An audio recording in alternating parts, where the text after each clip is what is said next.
Good morning, everybody. It is Monday. And title of today is Marketing Coach on Ponzi. What the hell does that mean? Not even sure I knew myself when I titled this vlog. But let's just get started. Marketing Coach on Ponzi. Yeah, I can zoom in. Yeah, maybe that's a little bit better. I'm a teacher. So what do I mean by marketing coach on Ponzi? First of all, for a long time, knowledge has technically been free. Like when I was in college, okay, let's say 2001, I started college. God, that's a long time ago. It's almost 20 years ago. I think Google had just started, which is crazy to think about. So I've always had this sense in my head that knowledge has always been free. And if I have to rewind in my mind a little bit further to an example that kids these days will really probably not understand, is that we used to have this game called Street Fighter. Hey, you guys actually still have it. Street Fighter 2 was a game you'd have to ride your bike to the gas station, and because the video game machine was located inside the gas station, and then you would put your quarters inside. Yes, quarters were these things, these physical coins that we used to use, okay? Because I know you guys are using Bitcoins right now, and you might have no idea what an actual quarter is, okay? Quarters were these physical things made out of some kind of metal, and then we would actually exchange these physical items as legal tender to barter with, okay? And so we would put these coins in the machine. We call them video game machines, or whatever the hell those things are called. You could probably still buy some vintage ones. And we play this game called Street Fighter 2. It was one of the greatest games ever. I think kids still play it these days on different platforms. Point is, back then, the moves, what were the moves? How do you throw a fireball? How do you do an uppercut? And they would sell these books. I don't know what who the producer of these books would be, but they would include all the moves, right? Like how to do a certain move on a certain character. Each character had 2 to 3 or 4 moves, secret moves, and I say secret because you would have to buy a $5 or $20 book or magazine with all the Street Fighter 2 moves. And I just so happened to have had that book because I was at the store and I'm like, Mom, I need that book. And then so I had all the secret moves and I wouldn't tell my friends because I'm an asshole like that. Because I wanted to win because, now I'm the only one that knows how to throw a fireball. And when you have all the knowledge, it's really easy to crush the people that do not have the knowledge. For example, if I'm the only one who knows how to throw Ryu's fireball, all my friends are running around, they just can punch and kick, they don't even know how to throw a fireball, I'm going to crush them. And I'm going to be uppercutting them, and I'm going to be spinning kick them. And then maybe they figure out how to throw a fireball one day. They still don't know how to uppercut. Okay? And that's my small microcosm example of me literally seeing knowledge not being free. Literally had to buy the knowledge at the store for $5. The book of Street Fighter 2 moves, to where now you Google it. How do you do Ryu's fireball? And then Google gives you, a million search results. And on page 1 it says on what platform, on PC or Xbox or PlayStation. Which one are we on now? PlayStation 5, 6, 9, 10. Like, if it matters to me what PlayStation we're on, I don't play those games anymore. Play video games on the computer though, right? Talk about getting better. A game that I do play, there's Call of Duty. I don't play that much Call of Duty, but I play Overwatch a lot. And there's something like, I don't know, 30 characters on Overwatch. There's a lot of characters. And it's very similar, like back in the day, Street Fighter, very similar now. But a lot more people play these games, and a lot of people treat these games as sports, and they take them seriously, and they want to get better. And there's tons of YouTube videos telling people how to get better at video games. And and so the average person is a lot more knowledgeable these days, not just at video games, but I would like to say at everything. And tie it back into what we're talking about today, marketing, is that you used to be able to make a lot of money, you know, just knowing some things, some secrets. Like, let's say I'm the only one who knows how to do some kind of SEO thing, right? Like, oh, change the title tag, and all of a sudden your website will go to number one, and then you can make some money in the meantime. And but once everyone figures out how to do that, then your skill is not so valuable anymore. And that particular hack doesn't work as well as everybody's doing it. And so that's kind of so when knowledge is free, the average skill level is higher, and it takes someone faster to go from no knowledge to average knowledge. Okay, so is this a good thing, a bad thing? I'm not even putting that opinion out there yet. You can form your own opinions of whether this is good or bad, whatever. I think we generally like to think that knowledge being free is good, right? And so we're definitely in an age of free knowledge, internet, people posting things online. People are making so much content these days. We're past the age of content creation. I mean, we're right in the middle of the age of content creation. I think about things like this. I wonder how much longer can society keep up this level of content creation? Did I really think about that? Because, we got to store all this content somewhere. If it's video, and then podcasts are coming out, people are making more audio. With all this content being produced, who's listening to it? Is there anyone even listening to it? Like, let's take Netflix. Like, I've watched things on I haven't watched everything on Netflix, but imagine. Well, let me make a point here. When there wasn't that much content out there, at least the pieces of content floating around or that became somewhat popular were pretty good, you know. But now you can put out a vlog like I'm doing now, podcast easy, and just record, and storage is free. So there's a lot of content, glut of content out there. And yeah, the good stuff will rise to the top. So maybe we don't have to worry about it. Maybe the AI algorithms will help us filter the good from the bad. Even so, when you search for something, you find everything, including the good and the right information, including the old, outdated information, including all the wrong information. So we're in the age of information is free. When information was not free, and maybe my slide will make more sense now, or the picture I drew right before we started. Okay. When information was not free,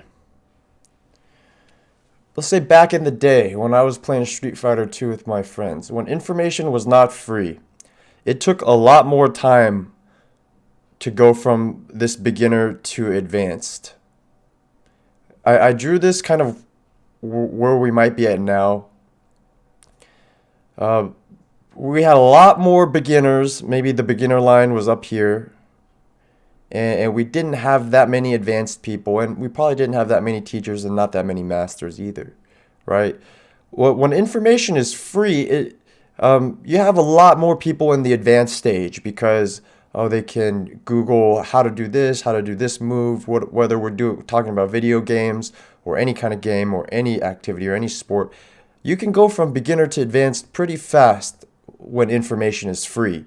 It's just a matter of how fast you want to learn it, how well you're studying it, and how well you retain the information, and how much effort over time you put towards learning something. So So when information is free, right? When we move up the hierarchy of knowledge, right? As you move up, you become more knowledgeable, and people up here are more knowledgeable. But right now, for almost any subject, you don't have as much people with zero knowledge, because the people with zero knowledge can easily Google, find a YouTube video, find a free ebook, find some blogs, and become advanced pretty quickly.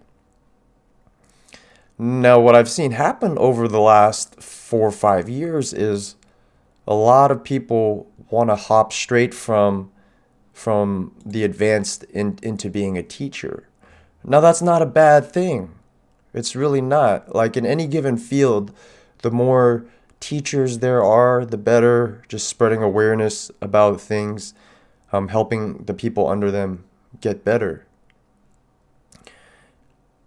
But what I've seen and generally though, when you're an advanced person and you're looking for a teacher, right?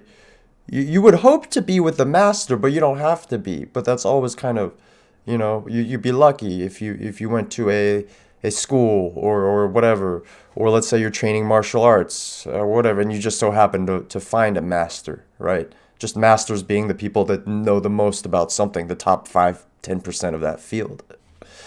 And so in an age of knowledge is extra free, we have advanced people wanting to immediately become teachers to potentially make money off of teaching others about that field. So you think about that for a moment. So let's say I'm a real estate agent, okay? And let's say I only spent, 1 or 2 years as a real estate agent, and now I want to coach other real estate agents. Okay, fine. Okay, because I took some course that taught me how to be a coach, and so I have 1 or 2 years experience, and I'm gonna coach other real estate. Okay, great. So my point being, right, now we're moving into an age where there's not that many advanced people even. Okay, so I'm gonna move. Let's see if I can go in here and you can still see what I'm doing, right?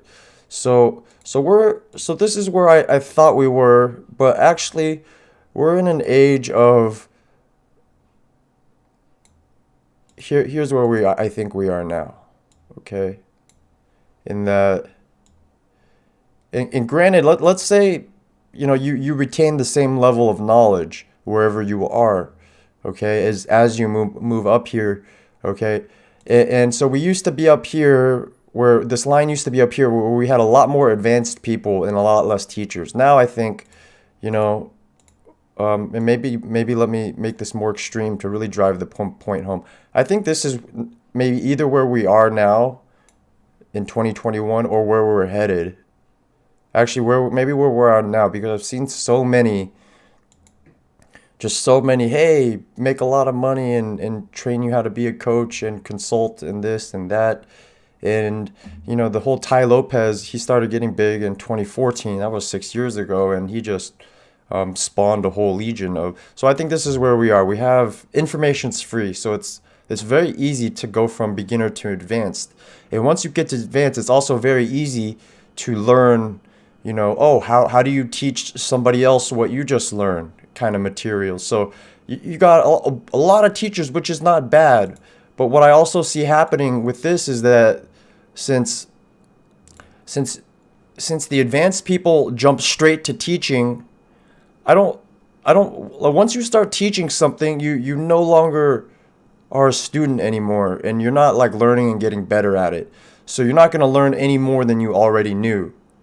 Right? Once you're like, okay, I'm good enough, I'm going to teach other people, you've switched mindsets, okay?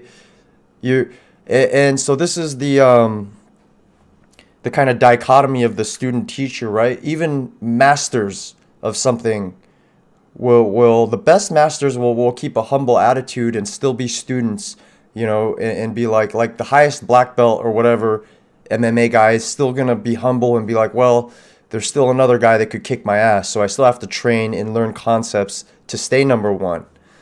But what I see happening is that since people are going straight from advanced into teaching, and they don't spend much time actually advancing through their knowledge and their craft, they just learn some shit, they learn what they need to know, and they learn enough to teach the other beginners.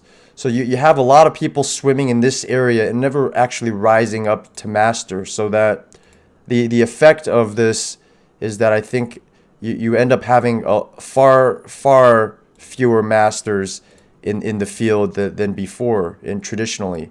And this is every field. But especially I'm aware of it because of marketing, because I'm in it, and I'm wondering how do I explain what I'm seeing, what I'm feeling, and I think this is the best way to do it. Is so the graph I had before we started was where I think we are, or where we were, or where it might we might think we were supposed to be, and but now I think there's like a Ponzi scheme going on, like a bubble, and I call it the teacher bubble. I feel like there's too many teachers. Remember the dot-com boom? Maybe you don't, because maybe you're only 30 years old and the dot-com boom happened when you were 10. I mean, I was in college, I was 18. There was a dot-com boom. All of a sudden, people found out how to make websites or something. I can't really explain it. I wasn't really paying attention at the time. But then there was a .com for everything, a this .com, a pets .com, a this, a that, a that. And then all this VC money went into it. And then everybody was investing in a website, but the websites didn't do anything, didn't have business models, didn't really have good ideas, and the whole industry, but it popped. There's no value. And I get the same feeling with this whole teaching economy. And I don't mean to be super negative. I think a lot of it is good, right? It's helping people teach other people their craft. And I would like to teach and be a coach one day, maybe marketing, maybe not. I do some personal training on the side. I coach in that respect.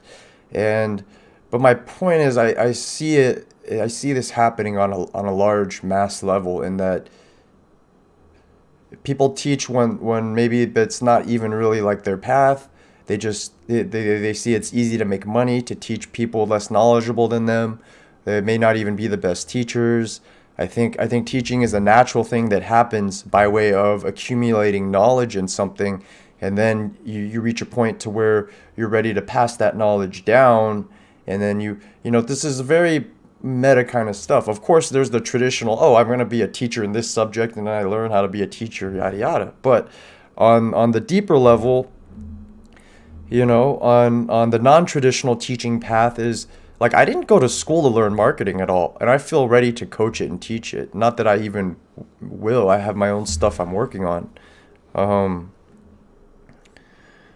But like, now's the time. Like, I didn't go to school for it. I didn't actually ever like study it as a subject. Marketing happens by way of being an entrepreneur and needing to make your business work.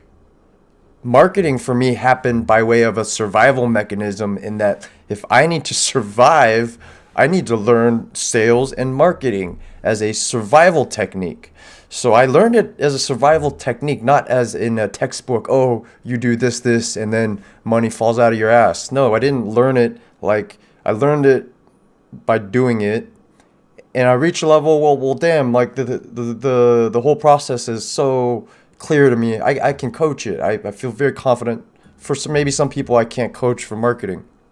This is where I see it. I see, because I talked to my friend Tujer about this in, let's say, the life coaching industry, especially for marketing. Right, marketers are the biggest bullshitters. If you own your own business and you've ever tried to hire a marketer, you're gonna agree with me. Marketers are the biggest bullshitters, 100%. But at some point, you can't bullshit marketing, because at some point you're going to have to know what you're talking about and be able to walk the walk, be able to deliver on what you said. Like, if I say, hey, I'm a great writer and I can't even write a blog, well, week one, you're going to figure out I'm full of shit and I can't write. Life coaching, on the other hand, that's a very low barrier to entry market to start coaching, for example, because no one's going to really be able to call you out on your bullshit, in that, like, you don't And you're just going to be judged on your results. Are you able to help coach someone through their life and their issues and help them find happiness and work around? I don't know. But I'm just saying it's a lot easier to jump into life coaching without the credentials. Marketing, I think it's as easy, but it's a little bit harder to last, right? Because like you could flounder around for a little bit taking money from people, somebody who pretends like they know what they're talking about in marketing. But once you're unable to deliver results, I think that will follow you around, and then there will be bad reviews, and there will be people that will say things like, "Hey, Omar has no fucking clue what he's talking about." Um, so there's that in the marketing world. I think in life coaching, I think the reason why you see so many life coaches right now is because there's a need for it, right? There's a need, and and they're bridging that gap to where maybe the psychologist or psychiatrist is not really the thing that you need. Um, so in that realm, there's talk therapy, there's life coaching, and I've come to the new perspective. If someone is able to help you through something in life, then that's great, and there's a need for that. But there's also bottom line economics. Okay, and when we're dealing with an economy of millions, billions of people, each then we also have to be realistic, right? We want people to chase their dreams. We want everyone to be able to do what they want to do and try something without being ridiculed. That's verbatim from my buddy William Hung. We should all, but then also at the end of the day, on a macro level, right? There's too much of a good thing. Like we need doctors and lawyers, but we don't need too many doctors and lawyers, right? Right? And I think we've all kind of seen the too many lawyer kind of things, right? Like if there's too many personal injury lawyers, then you just see all these billboards, personal injury, and I think that's an easy industry to kind of poke at. But the same with every industry, you need so many of something, and I see on a macro level, if it was just a little bit, wouldn't be worth mentioning. But I think we just have all these teachers. And look at me, I'm sitting here trying to coach marketing. But I actually think I know what the fuck I'm talking about. And that's why I'm like, there's all these people who don't know what they're talking about. Trying to teach people. It's like, and I see it as a Ponzi scheme. It's like while you're trying to teach this guy something that you just learned, you're trying to learn step 3 while you're teaching this guy step 2. Just kind of, I call that the goddamn marketing Ponzi scheme, the teacher bubbles going on. And my point, we can't all be teachers. We can't all be teachers. At some point, some of us are going to have to become the masters. The masters are going to have to teach who's teaching the teachers at some point, right? Who's going to teach you step 5, 6, 7, 8, or at some point nobody's going to know step 10. Everyone's only going to know step 1 through 5. Am I crazy, or is this, and any of this makes sense? Okay, I try to draw it into a picture because sometimes I might have these thoughts, and if I try to explain it to someone else, they might just think I'm crazy. So I'm going to draw it into a very simple picture that everybody can a triangle. It's about as simple of a shape as I can get. So, Marketing Mornings with Omar signing off. See you guys not tomorrow.